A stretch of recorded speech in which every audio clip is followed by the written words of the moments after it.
Welcome to SmithWeekly Discussions, an occasional program for our readers and listeners of SmithWeekly Research. Please note this program is a private discussion and everything contained herein is for entertainment and educational purposes only. With that, we hope you're in a comfortable position, along with your favorite beverage, to enjoy the discussion. Before we get into our talk today, we want to say thanks for questions coming from our audience at SmithWeekly, including Luke D., Peter S., Jackie A., and Mike P. We have Peter Reeve on our show today. Peter is executive chairman of Aura Energy, a Mauritania and Sweden-focused uranium project developer. The company is listed on the Australian Securities Exchange under the symbol AEE, and also on the alternative investment market of the London Stock Exchange under the symbol AURA. Peter, welcome to the show. Thanks very much. Peter, I want to start off by covering your background in the natural resource business. Tell us what you've learned over your diverse experience in the business and what you see as keys to success. Look, I have had a wide experience. It's covered both working in the field as a metallurgist for 10 to 12 years, and then I have been in management consultant. I've been in the funds management business, corporate advice, both of those in resources. And then I took a number of executive roles in operating companies, including very large companies. And we started up some small companies and made them very big. So, look, the thing that always, and these are things you learn from other people, very experienced people as well. One person said to me once, Peter, you've got to remember that everything starts and finishes with the resource you have in the ground. And without that, you have nothing. So that's probably lesson number one, that everything we do in the natural resources area has to revolve around a resource, and you live and die essentially on that resource and the quality of that resource. You can spin whatever you like, but what's in the ground is real, and that's what everything's got to revert to. On top of that, you've then got to fund these things, and you've got to keep shareholders interested and aware and awake to what you're doing. And so I think when you go through that thought process, the first thing you have to understand is you've got to respect the shareholder, and I've always said you've got to treat equity like it's a very fragile eggshell, and you've got to hold it very carefully. You can't throw it around. You can't be nasty to it. You've got to be very gentle with it. So you've got to keep shareholders informed, and you've got to access markets to get things funded. So I think, the whole funding side of a business becomes really important, and that's about keeping shareholders informed and on side, but being able to sell a story that's real back to that original resource. And I really only take on companies and projects that I want to work with that I believe could be very, very large projects. And we believe that is the case with Aura. And so if you can get your shareholders interested to the resource in the ground, and you can start to progress through the stages and the steps, if it's a big company making type asset, and you've got a very good resource in the ground, I think you can keep your shareholders engaged for a long time, and you've got to treat them well. And in the end, all things come good. So you've spent some time with Robert Friedland over the years. How is the relationship today? Do you still keep in contact? And what important experiences did you gain while working with Robert? Look, Robert Friedland, for my liking, when all is said and done with Robert's life in resources, and I suppose that'll be until the day he's not with us any longer, I think he's going to be known as one of the best resources CEOs that the world's probably ever known. And I say that because he can now stand up at any conference and list the projects that he has been involved in with the discovery, and then pushing them all the way through the development. I worked with him for 7 years, and I still don't really understand how he does it so well, but he takes something from the twinkle of an eye of a geologist, and they're not only on all his discoveries, obviously, but he takes out the discovery from the twinkle of the eye of the geologist and moves it and progresses it through. And you know what he's doing in Africa at the moment with the copper, the zinc, and the platinum assets is nothing short of extraordinary. And they will be very, very large assets. So I think the main thing Robert taught me was that you never really believe what a geologist says until you drill a hole into whatever the geologist is talking about. You know, I think he learnt that lesson a few times, and you really need to drill things to find out. And Robert's never been short of drilling. So look, I've got a lot of time for Robert. I don't see him so much anymore because we live in other hemispheres, and Robert just goes off into another stratosphere. But no, he's very, very good at what he does, and he's a model on how to progress things from geology through to production. There's no doubt about it. He's got a fantastic resume of established projects, and I don't think it's going to be rivaled, at least in my lifetime. Absolutely, and I think he's can arguably be among the kind of the Bill Gates or the Steve Jobs of the resource business, certainly to some degree there. And obviously he has some roots going back with those gentlemen as well. So it's really interesting. And then how he can go to really some of the nastiest places on Earth and turn up some fantastic resources, but also get along with the governments that he's dealing with and advance through some real nastiness to get the value delivered is also quite impressive. Well, I want to ask you another question, changing gears. Global uranium supply demand dynamics. Where do you see the breaking point with uranium, and where do you see the price of uranium going over the next couple of years? Yeah, look, I'm the sort of person who likes to read what others say about uranium. So I'm never going to profess to be the utter expert in how many reactors at any one time are coming on, how many kilos goes into that reactor, what's the schedule of the delivery of pounds, et cetera, et cetera. But I'm an avid reader and watcher of all that. I think the demand supply curve is covered well by a lot of other people, and there seems to be no doubt about it over that next 2 to 5 years. There is an increasing need for more uranium. The point I've always come back to in this game, and I do think we're edging closer there now, is a point that Cameco's made for quite a while in most of their materials, and they made in their most recent financial releases, is that the utilities have had the absolute luxury of playing the spot market in the long-term fallout post-Fukushima. And that's probably worked quite well for them, up to this point. I understand that the utilities now, and these are more from private conversations, are starting to, I don't think get nervous is the word, but maybe they're starting to ask questions, and that could turn into a jostle in terms of what happens with their contract positions in 2021 and 2022.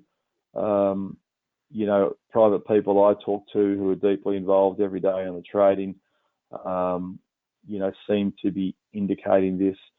Cameco said a similar thing. So it's like when you go back, and I put a chart on some of my presentations. It's a Cameco chart, and it shows the demand supply back in, it goes back for the last 15 years, but it shows what happened in 2004, 2005 on long-term contracting. And I always think it's amazing that in 2004 they had whatever it was, 70 or 80 million pounds in long-term contracting. And in the following year, in 2005, it was 250 million pounds. And that wasn't a fluke, because then it lasted, averaging around that 200 million pounds all the way up until Fukushima.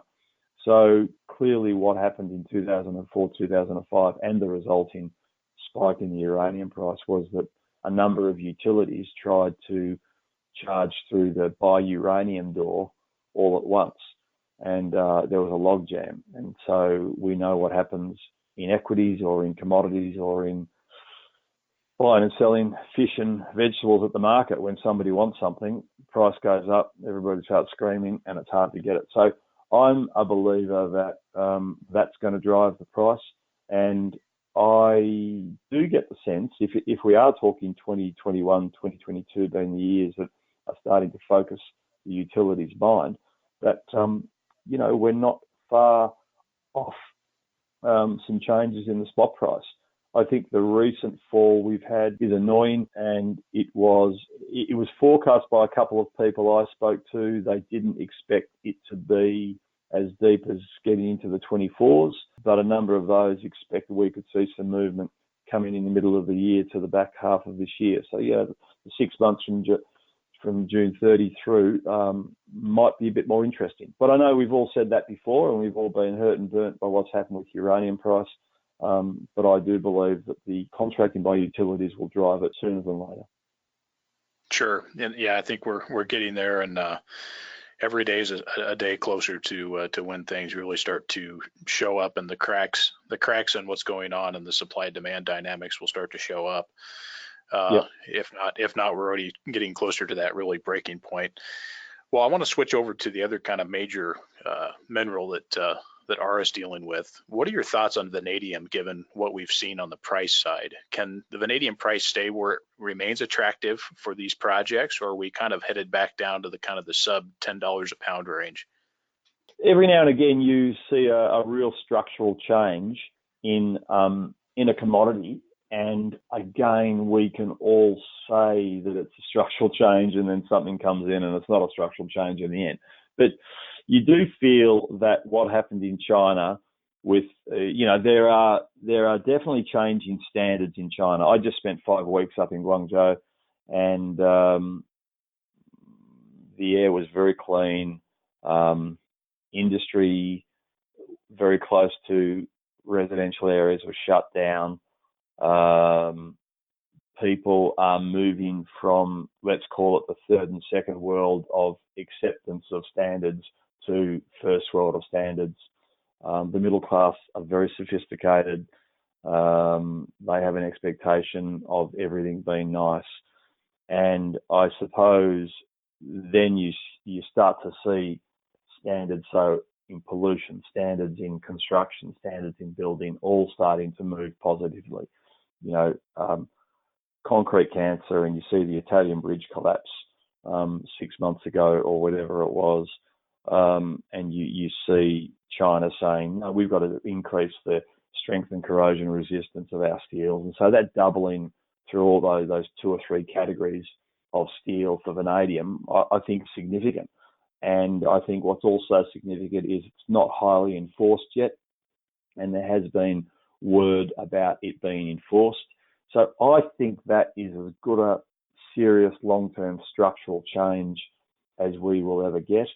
I go back to the days when copper was 60 cents, and it's quite remarkable to think that within a year to 18 months, copper was $3, and it's really never come back down from there. So these occurrences do happen, and I believe vanadium has seen that somewhat with the steel change, and we haven't really yet got the impact of vanadium redox flow batteries and storage. There's a fantastic chart again in some of my presentations. If any of the listeners go online into our website, and Bloomberg Energy Finance chart from 2016 for storage, 2016 to 2030, for energy storage. And, we start in 2018 with something like, looks to me like about 15 or 20 gigawatts of storage.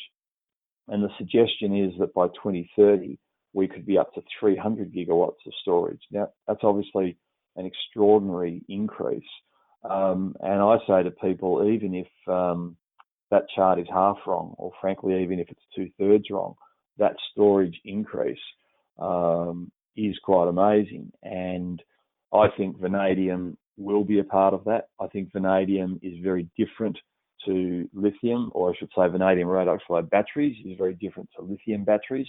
I always consider lithium batteries, I'm not an electrical engineer, but I consider them to be more of a shock absorber than a true energy storage device like a flow battery is.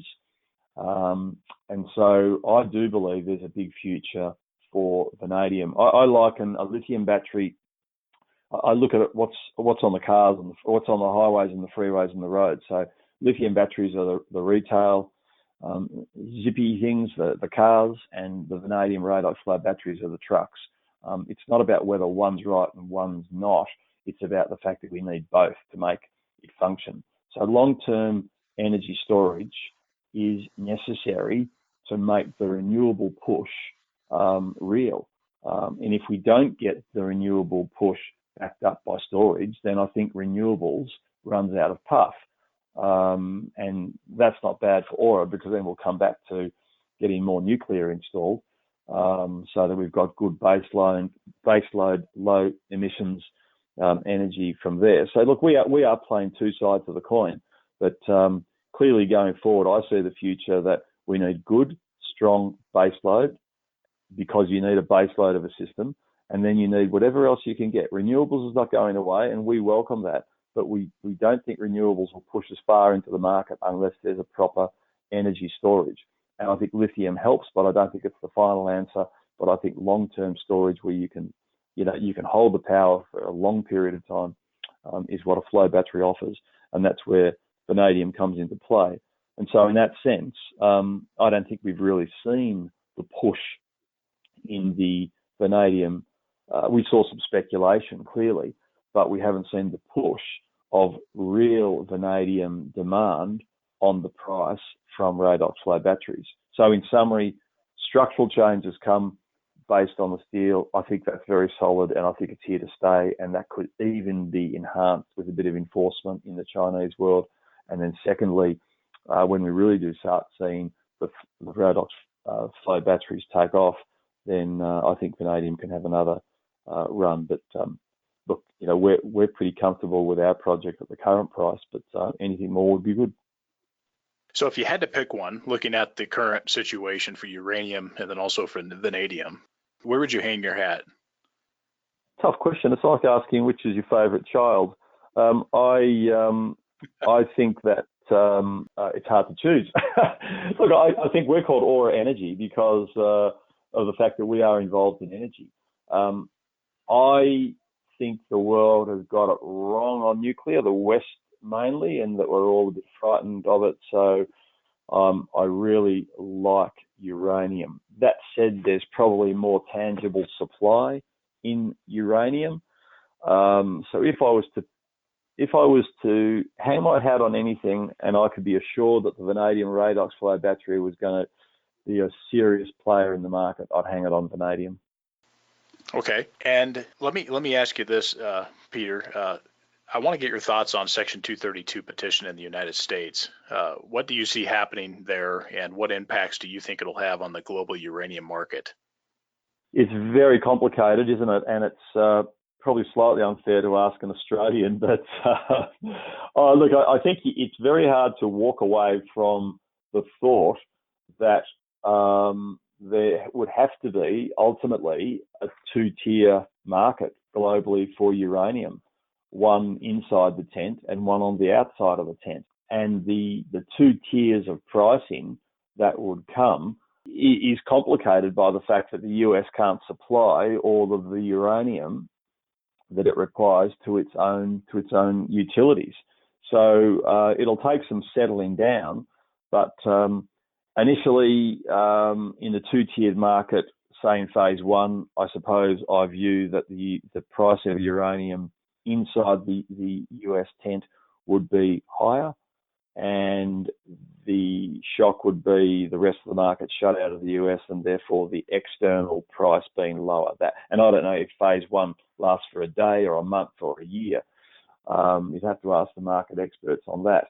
Beyond that, you'd then say, okay, so the US doesn't have enough material initially to supply itself, and that would now inspire US companies to reopen production, develop more mines, all those things, and try and get back into balance. So in the intervening period, call that phase two, you would see demand coming from inside the tent to outside the tent, and outside the tents prices would start to rise. How much they rise, very difficult for me to make any guess, but you see a rise. And then phase 3 is US gets into balance in some years, and the price outside the tent will probably, in fact, the price inside the tent and outside the tent stabilise, drop, maybe come off any peaks that they might have seen in the adjustment. And then it's curious as to know whether the price inside the tent and outside the tent would be the same or not. But it's hard to get away from the fact that there's going to be a two-tier market if that comes in.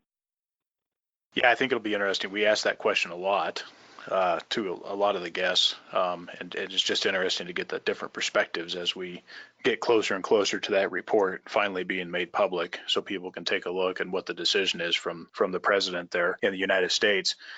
So uranium jurisdictions, what places around the world do you like best for uranium during this cycle? And are there any other interesting companies or key veterans in the sector that you'd like to mention that investors should really pay attention to, maybe for information or to watch?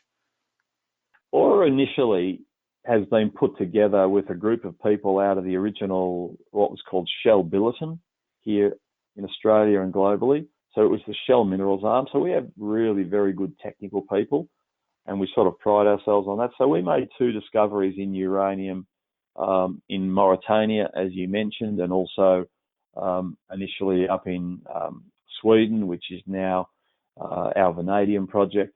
And it was great to make 2 virgin discoveries, and we're still trying to develop those and get them up. So I think there are parts of Africa, and you've got to watch the political risk aspects, where it's very interesting for uranium. And the hurdles to, they want development, the countries need development. And so the hurdles to get projects up and running accompany the development of a country. And so that's positive for getting projects moving. It doesn't mean you drop your standards by any way, stretch of the imagination, because, the standards for us are global. Anywhere you operate, you've got to operate well. So I do think Africa is very good. The population in Africa, somebody predicted a little while ago, between now and 2050 is going to go from, I think it's 1.5 billion to 4.5 billion. So I think Africa's a market for anything, and in that intervening period. So uranium mines, nuclear power, I think it's an interesting continent. We also like Sweden and that whole Eastern Bloc, Estonia, Lithuania, all those areas through there.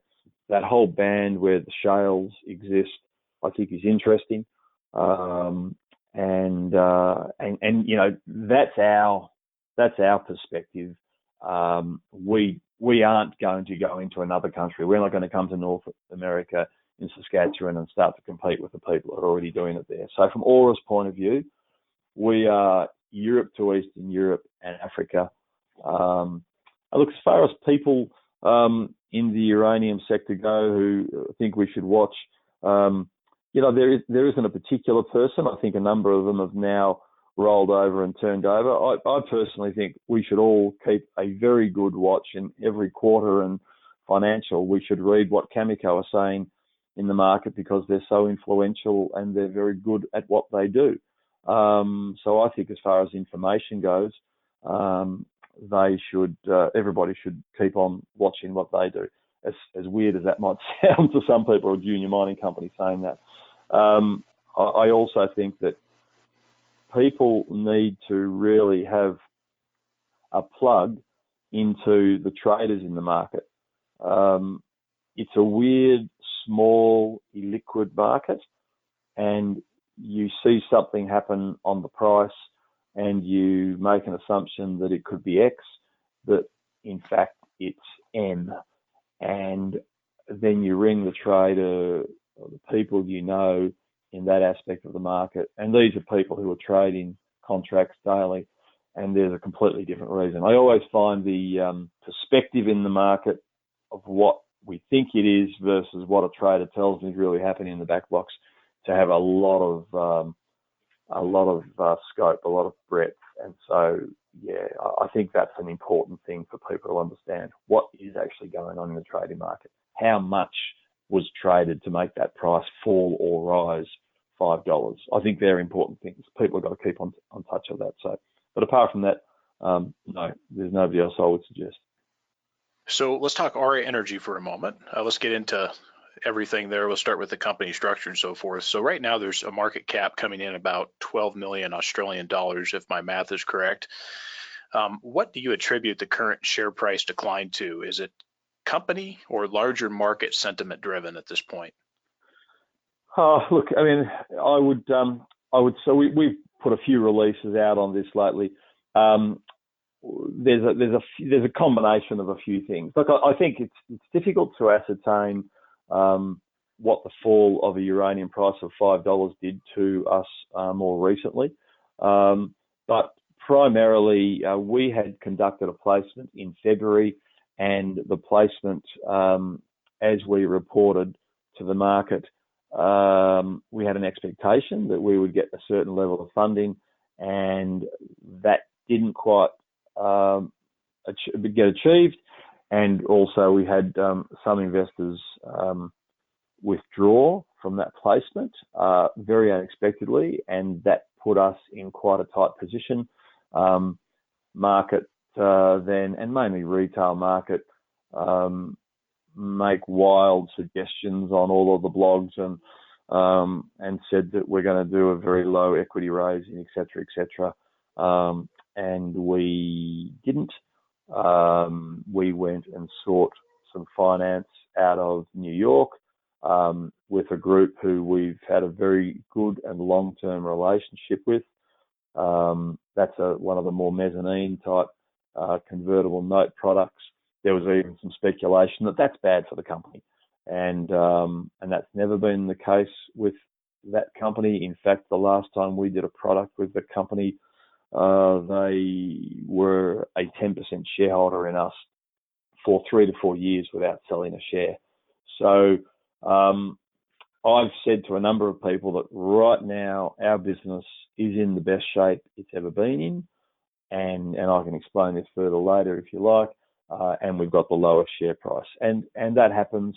Our controllables and what we are trying to deliver are the feasibility study for the Tiris uranium project, the scoping study for the vanadium project, both around the middle of the year, and then to get some activity on our very prospective gold, base metal and battery metal exploration in Mauritania. So, I think there's just been a flutter in the market around whether we were going to come and do a low-cost equity raising and people sell down so they can get access to that.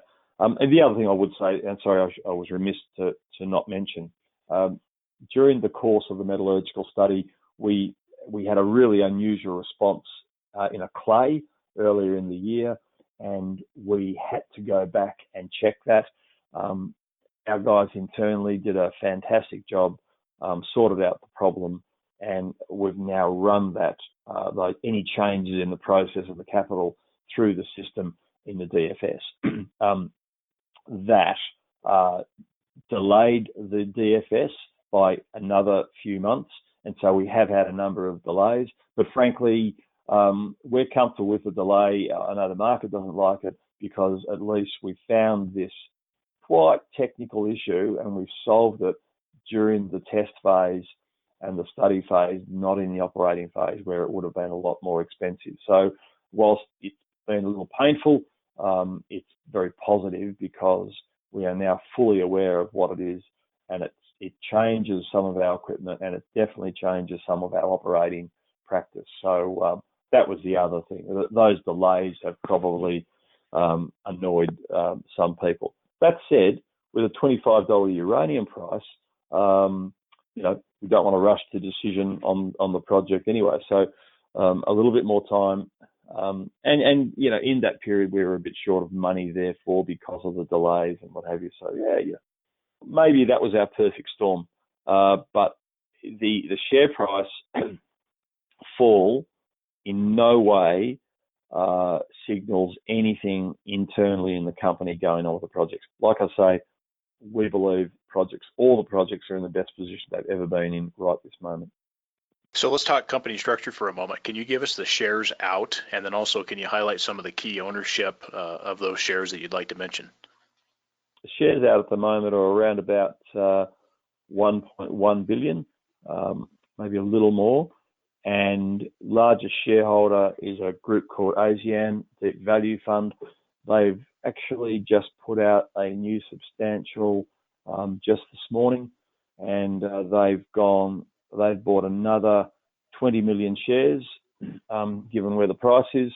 So they've gone from 11.7% now to over 13% anyway. So they are our largest shareholder. The other large shareholders, New York fund Lind, and also a couple of high net worth individuals in Australia. So again, we're in a situation where around about 25% of the register is held with just 2 or 3 people. There was the other thing that in the last little while with Aura's share price, we had a very, very large shareholder that owned up to 30. It was a group of 3 investors out of the UK, essentially aggregated by one financial planner, and they essentially sold out. They sold out because of the delay getting the grant of the gold tenements, which was a little unfair, given they initially invested in the company based on Tiris and put an enormous amount of money into the company. So they sold out, and just recently, as a part of what triggered the very recent sell down in even last week, was them selling their last 70 or 80 million shares. So that has also played on our share price. So we did have a big block there, and I've been impressed, frankly, how the company, up to at least recently, absorbed all those shares. So give us some info on cash in the bank, expected what you might be spending in 2019, what's left of it here, and then also if there's any near-term financings that are coming up that maybe investors should be aware of. Yeah, no, look, we've just completed a $2 million financing, and that will get us to the end of the DFS for Tiris and get the scoping study out for Häggån. So there is no near-term financing, and we're well funded as we speak. And then also, can you highlight a few of the key management team members for us that you'd like to mention? I have a group of 3 or 4 people who head the company, and we have a small team in Mauritania and a small group of contract employees in Sweden as well. The CFO of the company and corporate man is a guy called John Madden. He's 30 years with Rio Tinto.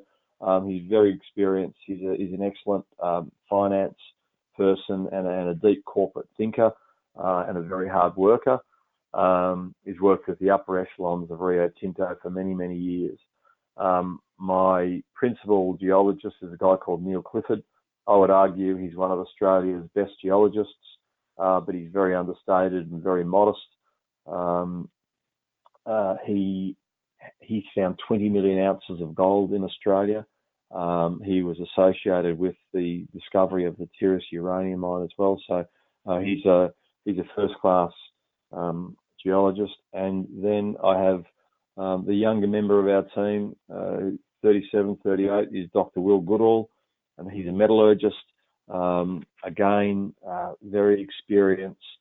First Quantum, BHP have had him and still have him at different times on contract for different operations around the globe, and he is the person who solved most recently that clay issue. It was an astounding study going back to first principles and getting the issue solved within a few weeks. So yeah, Will Goodall, our principal metallurgist, they are the main players in the team. And then we've got a principal engineer at the moment, Alan Caden, who's doing the Tiris study for us as well. So let's move to the Tiris project. Kind of give us an overview, and then I've got a few other questions to ask you on it. Yeah, look, Tiris has got 52 million in inferred resource. We recently, last year, put out the upgrade there. We haven't worked the whole 52 for what we could get on measured and indicated, but we got 17 million pounds on measured and indicated. And yeah, obviously that'll form the core of what we're talking about in the Tiris project. I can't disclose yet where we are with costs and capital on the definitive feasibility study, but in the scoping study going back 2014-15, we were at around about 45 million US and an operating cost of around about $20 a pound.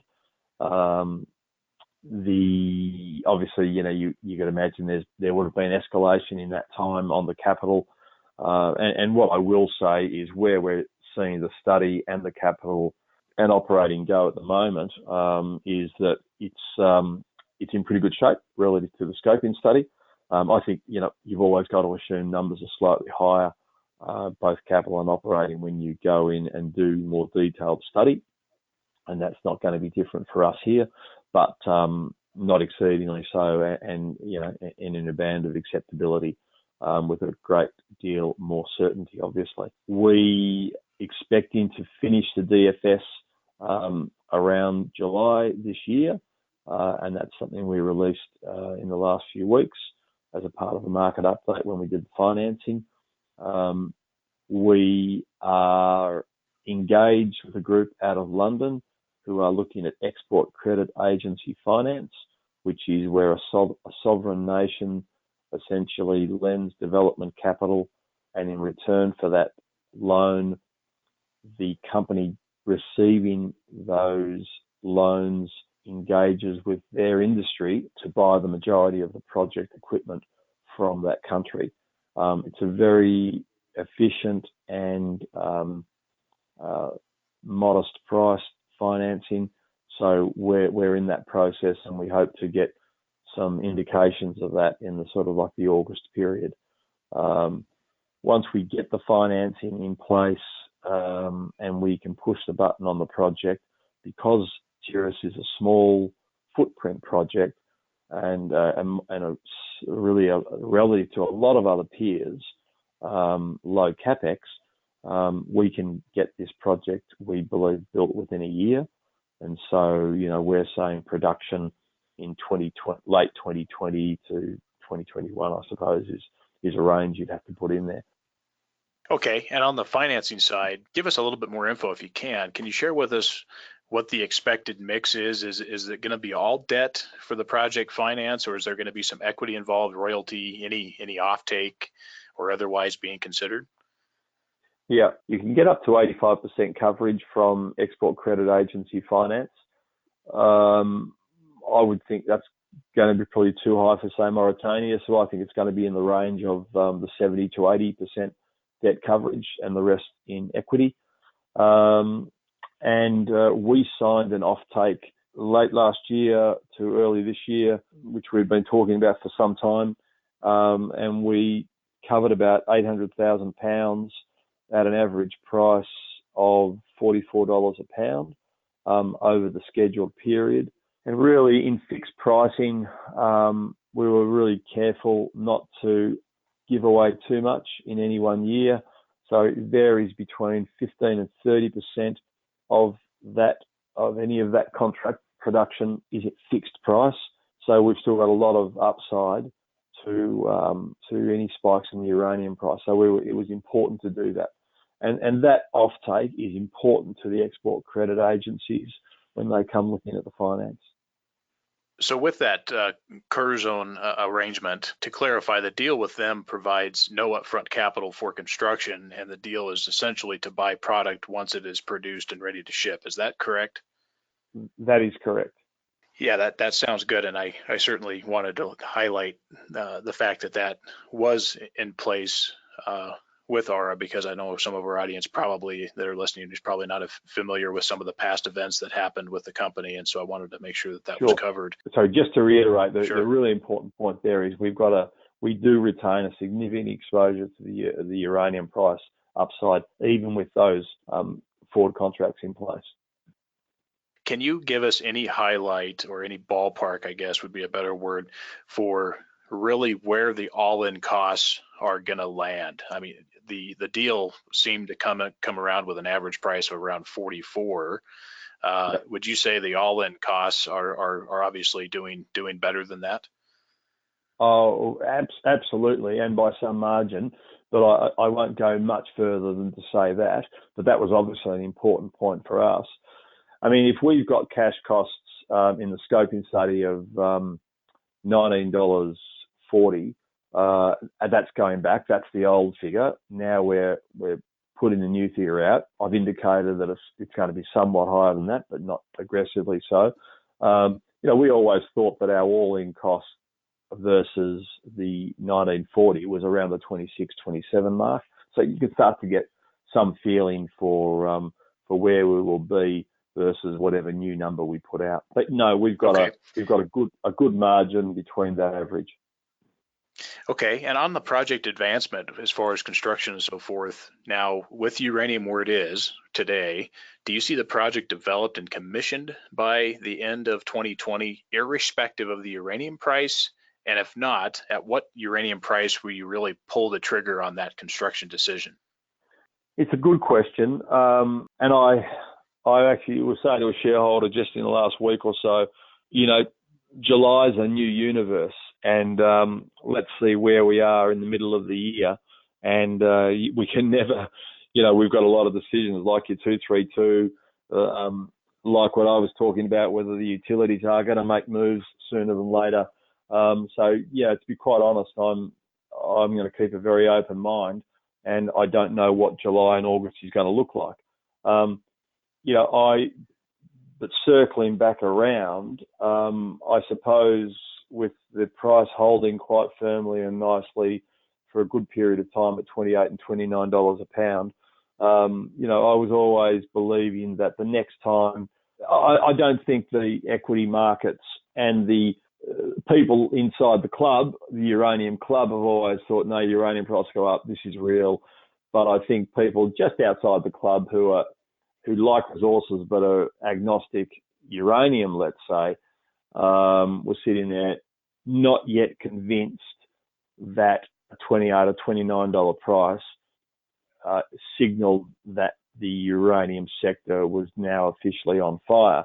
And I have always believed that we needed the uranium price to be in the early 30s to mid 30s for that group of agnostics who are sitting outside and watching very closely and are knowledgeable about uranium, but haven't, as Robert Friedland used to say, been tempted with their hand-to-wallet reflex. I think those people aren't yet convinced. So I believe that we need, in the early 30s to mid 30s before we officially see the uranium sector, excited again, and that's a good time to push off a project. I'm not really giving you an indication as to whether or not we've got a trigger price for what we will do. That's a board decision, and it's a decision that's going to have a lot of other inputs, including the quality of the financing we get. I'll just preserve my thoughts on that, but it gives you a little bit of a flavour of what we're thinking. If we're at that $35 mark and the project gets constructed and commissioned, and we're still at that $35 mark, will Curzon come in and honor and purchase as stated in the agreement, even if the uranium price isn't quite up there yet? Yep, they would have to. That's what our contract says. What is your approach to long-term contracting? So I know that, with Tiris, we're going to have, it's a smaller project, and quite, the production could probably be absorbed pretty easily with some other options like spot and trading house arrangements. Do you see any direct utility agreements coming out of the project, or do you see that the production profile is better matched using spot sales and maybe an intermediary for deals to sell off the production? Yeah, look, some time ago, about 18 months ago now, I had some pretty significant meetings during one of the conferences with a lot of serious utility players. And there's quite a lot of interest in projects like Aura. Even though we're a small company and the production's small, there are a group of utilities who are very interested in seeing alternative sources of supply arise, they want to see other projects up and running. So no, we were very warmly regarded by some extraordinarily large utilities and had very good conversations about what we were trying to do. You can imagine 18 months to 2 years ago was very early for us to be talking to utilities, but I could only imagine revisiting those people now, that the warmth would still be there and the interest would still be there. And just, I think even at the margin, they're interested in diversity of supply. So I think we would get, even from some of the big players, interest in taking contracts. But again, going back the last year or so, it's almost, why even approach the utilities just now? I mean, I think we need to be in a little bit more of an agitated environment before the conversation between utilities and particularly companies like ours has any meaningful output. So, I haven't engaged with them in the last year or so, but given where we're heading now, over the next 6 months, it becomes a phase when I do start to revisit that. So in Mauritania, give us the status from the government side on policy with regards to in-country uranium handling and export regulations. Give us the status of that, and then also tell us from a jurisdictional standpoint, for the audience who may not be familiar with the country, kind of give us just a feel for the jurisdiction as far as stability and so forth. Yeah. Look, you can read some things about Mauritania, and to be frank, if you read some of these things, you'd never go there.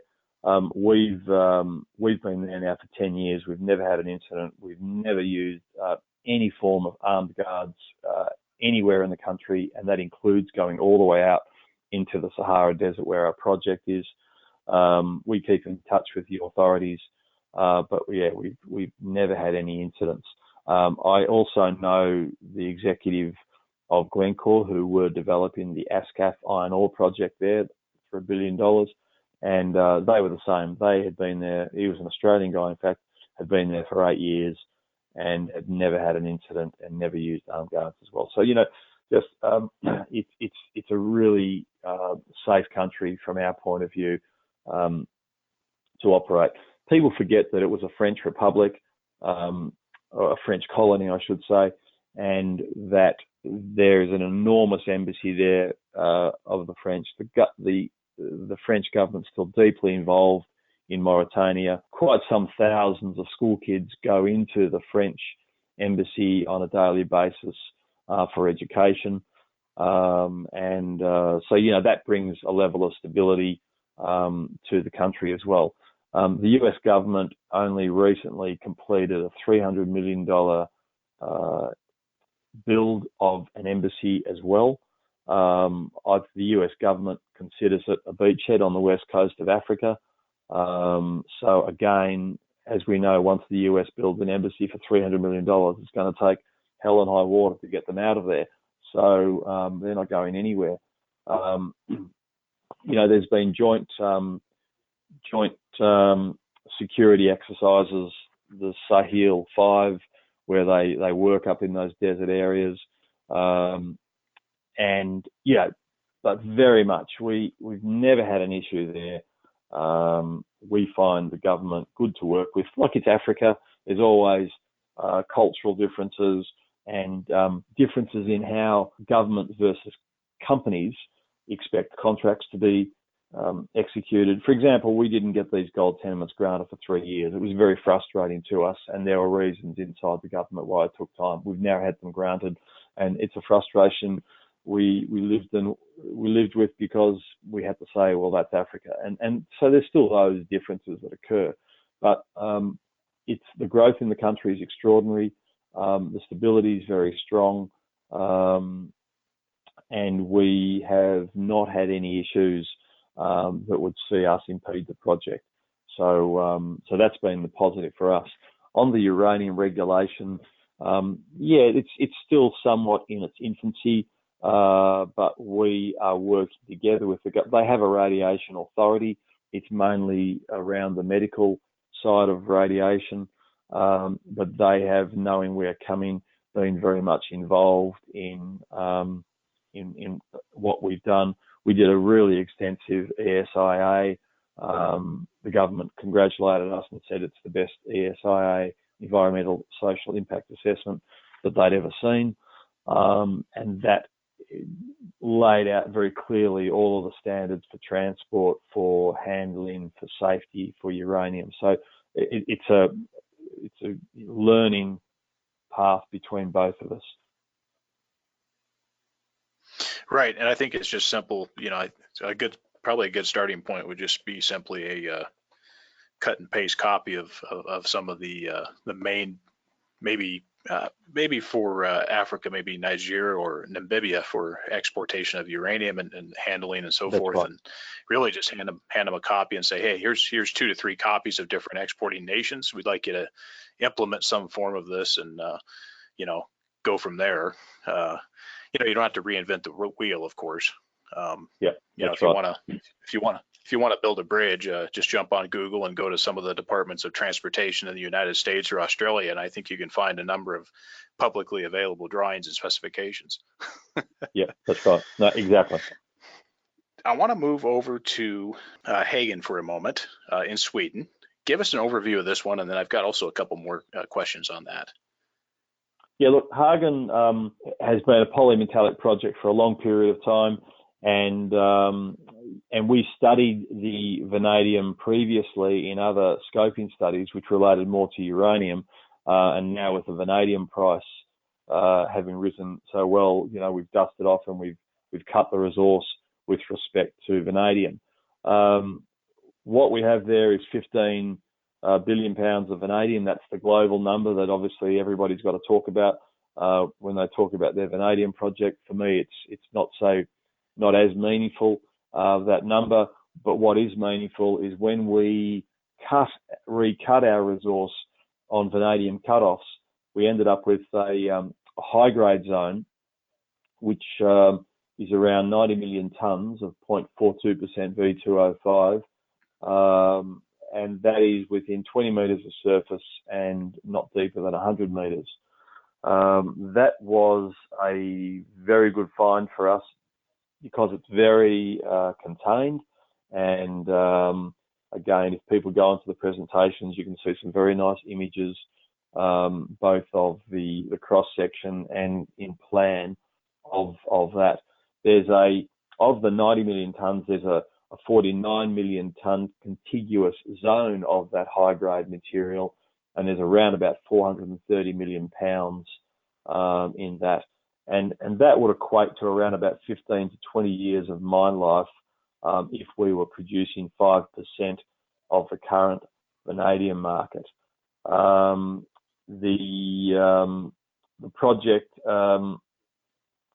is at the stage where those numbers I quoted are really inferred resource. So for the last 2 months, we've been doing infill drilling on the project. We've drilled another 23 holes, and we've just completed that work. The assays are being done as we speak, and that will lead to a resource upgrade by June, and then we will put the scoping study out for the vanadium Häggån project in July again, most likely. And so the company is planned to spin out this project into a separate company. Why does the company see that as the best route for shareholders, and what can shareholders expect in terms of exposure to the new company and Häggån via their existing share ownership in ARA? When the sun comes up in Sweden, the sun goes down in Melbourne, and it's not an ideal way to try and run a project. Even though you can have a management team over there as well, the management team we've got there is more of an operating level, not an executive level. So we've long thought that the best way to get Häggån operating is to have an executive management team in the country, speaking Swedish, waking up in Swedish daylight hours and working the project in Swedish daylight hours. That then needs funding, and that's a good thing because that drives local and connected sources of funding. So that's been the concept behind the idea. I don't like the idea of doing an in specie distribution for the project because I think they're quite uncontrolled in the market when they're done. So we came up with this concept that we would do a corporate transaction or an IPO. We would spin out 20 to 30%, spin out the vehicle, Vanadis Battery Metals, and say sell 20 to 30% of that company to new shareholders, or a particular corporate is still a possibility. And we would retain 70 or 80%. And then we wanted to do that so we retained value for Aura shareholders for as long as we could. And as we progressed the development, we would sell down that stake to maybe, if the dream came true, to say 0 in 5 to 8 years. I would like to sell the last 20% of Aura's holding of Vanadis Battery Metals. If we go that IPO route, I'd like to sell that last 20% for $200 to $300 million.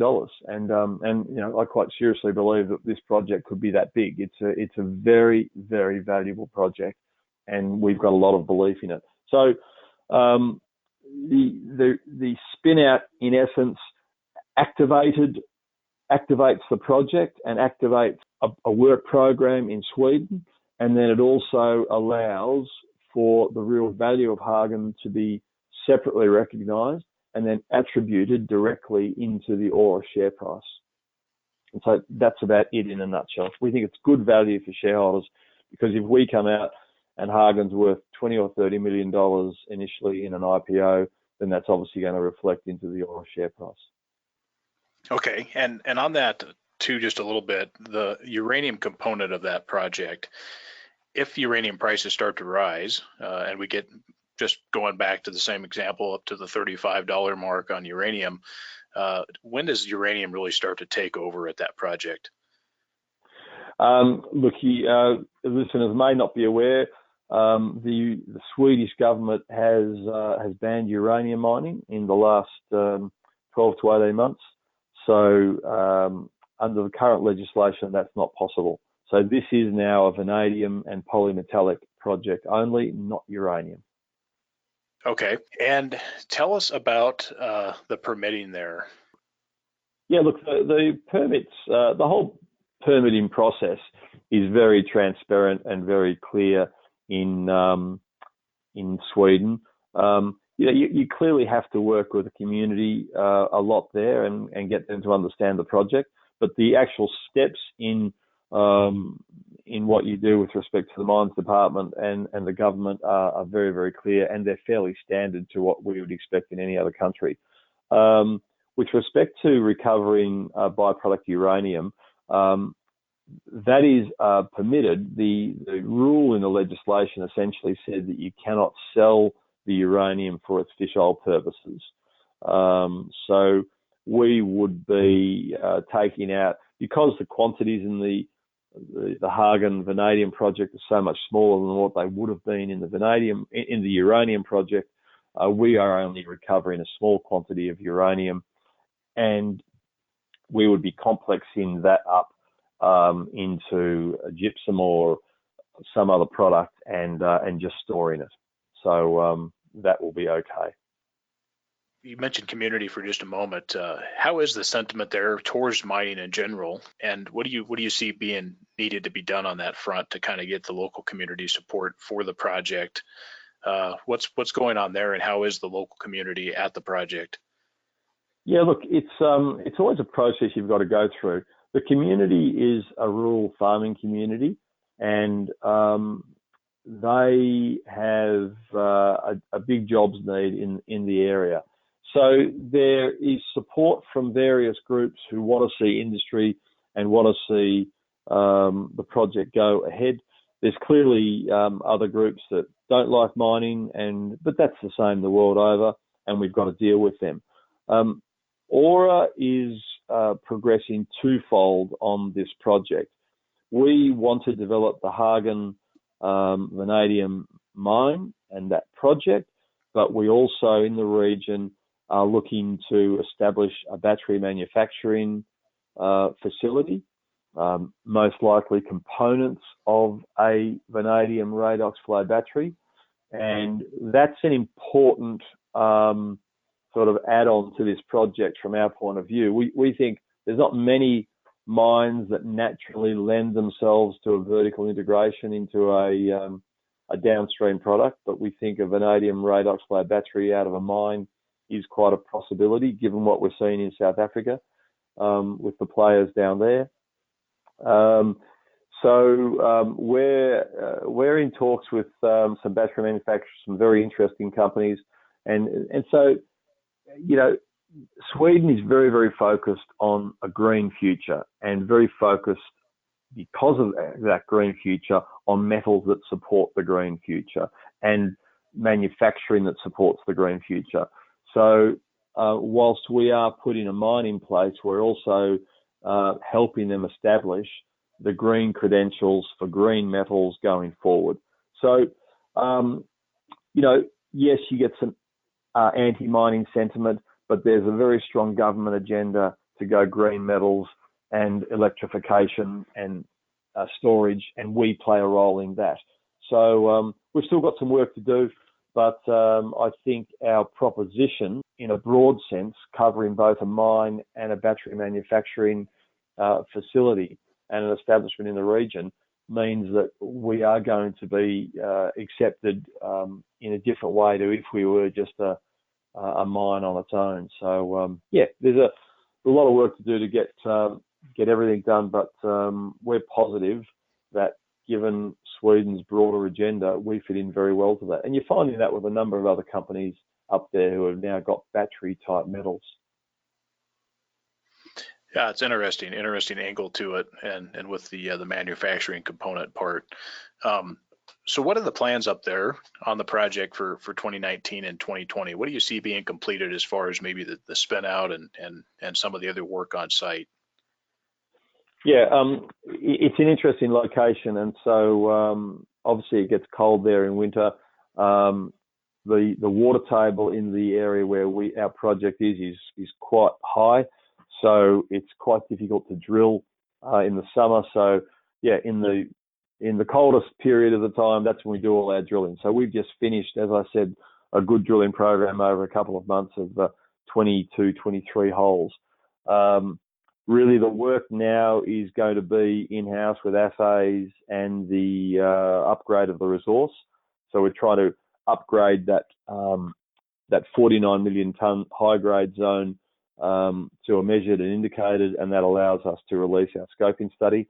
In October last year, we had a company over here complete our capital and operating estimates for the project. We have a developed process flow sheet for the project now. We're really quite advanced, and this comes, Andrew, from the fact that we've been working on this project for a long period of time, and all of that work, even though a lot of it was towards uranium, can now be used for this vanadium project. So we've got a lot of understanding. With capital and operating estimates and the resource upgrade, we will put together the scoping study and have that out, as I said, middle of the year. That will then help us drive the financing for that project. So the ECA financing that we are looking at is a combined package for both the Tiris and the Häggån project. And, you know, we're hoping that with a positive ECA response to that combined finance package, that then drives additional interest in what we're doing, and that then sparks the next position, which is getting this IPO or this corporate life born in Sweden for the Häggån project. And we then become somewhat a shareholder in the project, although we will have both executive positions and board positions in the new vehicle over there. But we think, you know, sometime in that second half, we want to get this next corporate phase for Häggån set up so that we can drive the project. Okay, no, that sounds great, and interesting stuff going on. So there's some other projects, exploration projects going on that you recently you mentioned actually earlier. What's the status of those, and kind of give us an overview? I hear they're also with some other metals as well. Yeah, look, we have these two fabulous tenements in Mauritania, Tayet and Bella. One of the tenements, Bella, which maybe some of the listeners are aware of, a company called All Gold in Toronto. They have the tenements to the north of us. They've had some quite spectacular gold results over a period of time, and they're trying to pull those together. On that tenement for us, all of the structures that All Gold drill run straight into our tenement. And so their perspective, not only for gold, but we've had some quite amazing nickel and cobalt hits. It's an Archean greenstone belt, both the tenements, both the belts we're talking about. And on the Bella tenement, we drilled, I should say, the previous owners, who actually, in fact, were associated with some people at Aura, drilled a 1.6 kilometre long fence of holes, essentially got just shallow holes, but essentially got pretty well all near 1% nickel values. And then we drilled 1 in 10 of the, tested 1 in 10 of the pulps and got high values of cobalt up to almost 0.6%. So that's interesting on that belt. And I mentioned that one first simply because maybe people are more aware of All Gold. On the Tayet belt, we are about 40 kilometres. It's an Archean greenstone belt again, just to repeat. It's virgin Archean greenstone belt, which, if that was in Australia, in Kalgoorlie, there'd be several hundred companies on it. There's a fairly good anomaly to the north of us, and that's the Tiris gold mine, which has got 21 million ounces of gold. So to have a greenstone belt, we have about half of that belt, and Tiris has the other half, as in Kinross. To have a small gold anomaly like a 21 million ounce deposit, and that's the only discovery on that belt, gives us a lot of hope for the future. As I said, Neil Clifford, he essentially found the Sunrise deposit in Australia. He's found 20 million ounces of gold. He's an Archean greenstone belt expert, and he initially conceived this project with another company, and we were able to buy it very cheaply at one stage. So yeah, we're very positive on the exploration upside for that and for both those tenements. But we've got to remain focused on our main game too, which is to get this Tiris project up and running and to get the study for Tiris and the study for Häggån completed. But we are searching for ways to get funding for the gold in its own right, so we can go forward and put some holes in there, because we think it's very, very prospective. Interesting to see what happens with that and how you guys focus on that once maybe Tiris gets up and some cash flow is starting to move and all that good stuff. So why should investors be taking a stake in Aura Energy today? What would you say to potential investors? If I spoke to investors 6 to 12 months ago, I couldn't put my hand on my heart and say that all of our projects are in the strongest position they've been ever. But now, with the fact that, we've solved our recent little technical issue on Tiris, we have got a DFS about to be released. It's imminent in the next few months. The results there look quite good. The fact that we've now completed drilling on Häggån, and we are in a vanadium battery metal with that project, and that's close to a study, and that we've now had the tenements granted. And this is all happening in this 6-month period, and that we've been through a perfect storm with respect to financings and attitude and what have you. So, yeah, I'll repeat what I said earlier in the call. The business is in the strongest position it's ever been in, and all of my directors will attest to that. And we've got the lowest share price for a period of time. So I think it's a fabulous opportunity. I only came on board to work this company. I had run previously Ivanhoe Australia with Robert Friedland. We co-founded it, and we took that to $1.5 billion. I've always believed that Aura one day could be a very, very large company of that order. I still believe it now. It just takes time. It takes a lot of work. You've got to keep on progressing. When you progress, it takes money. Shareholders get upset with dilution, but you've got to progress. You've got to keep on spending money. You've got to put real runs on the board. And I think that by the middle of this year, we will have real runs on the board with the Tiris DFS completed. We've got real runs on the board there with respect to offtake and finance, and it's fully permitted. That's probably one word I didn't use in this talk. It's a fully permitted project. Not many people can say it. And with the low capital on that project, relative to a lot of the peers where there's hundreds of millions of dollars of capital, I think it's one of the most compelling resource developments for uranium in the world as we speak now. It's not large, but it's very, very compelling financially. So they are the main reasons. I think we've just got runs on the board in each of our three major projects, and the share price is very low. So how can investors reach out to the company for more information? We have a website with an info contact. It is auraenergy.com.au. So they can write an email, and I respond to pretty well all of those emails. They can also call the number at the bottom of any of our press releases, and you'll get to talk to me or one of the technical people. Well, Peter, we really appreciate you coming on today, and good luck with progress at Aura. Andrew, thank you very much.